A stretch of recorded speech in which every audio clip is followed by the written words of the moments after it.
Cyber space আর digital platform প্রযুক্তির এই যুগে মাদক ব্যবসার নতুন ঠিকানা হয়ে উঠেছে online. Facebook, Telegram, WhatsApp, encrypted messaging app কিংবা বিভিন্ন ডিজিটাল মাধ্যমে গোপনে মাদক কেনা বেচার অভিযোগ নতুন নয়। এবার সেই অপরাধ ঠেকাতে বড় পদক্ষেপ নিয়েছে সরকার।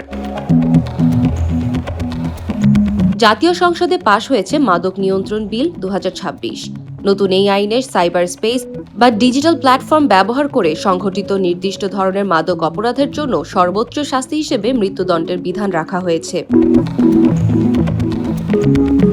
আগের আইনে মাদক উৎপাদন, আমদানি, রপ্তানি, পরিবহন বা বড় পরিসরের পাচারের মতো গুরুতর অপরাধে কঠোর শাস্তির বিধান থাকলেও ডিজিটাল মাধ্যমে মাদক ব্যবসাকে আলাদাভাবে এত কঠোরভাবে সংজ্ঞায়িত করা হয়নি।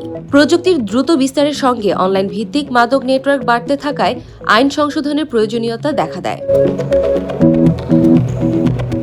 নতুন সংশোধনের মাধ্যমে ডিজিটাল প্ল্যাটফর্মকে মাদক ব্যবসার একটি পৃথক মাধ্যম হিসেবে গুরুত্ব দেওয়া হয়েছে। অর্থাৎ অনলাইন ব্যবহার করে মাদক বিক্রি, সরবরাহ, লেনদেন বা সংঘটিত অপরাধ পরিচালনার ক্ষেত্রে আগের তুলনায় অনেক বেশি কঠোর শাস্তির বিধান রাখা হয়েছে। সংসদে পাশ হওয়া সংশোধনী অনুযায়ী সাইবার স্পেস বা ডিজিটাল প্ল্যাটফর্ম ব্যবহার করে সংঘটিত গুরুতর মাদক ব্যবসার ক্ষেত্রে আদালত সর্বোচ্চ শাস্তি হিসেবে মৃত্যুদণ্ড দিতে পারবেন। তবে প্রতিটি মামলায় শাস্তি নির্ধারণ হবে আদালতে উপস্থাপিত প্রমাণ, অপরাধের ধরন এবং প্রযোজ্য আইনি বিধানের ভিত্তিতে। আইন কঠোর হলেই অপরাধ পুরোপুরি বন্ধ হয়ে যায় না। বিশেষজ্ঞদের মতে অনলাইন ভিত্তিক মাদক চক্র শনাক্ত করতে উন্নত ডিজিটাল ফরেনসিক সক্ষমতা, সাইবার নজরদারি, আন্তর্জাতিক সহযোগিতা এবং দক্ষ তদন্ত অত্যন্ত গুরুত্বপূর্ণ।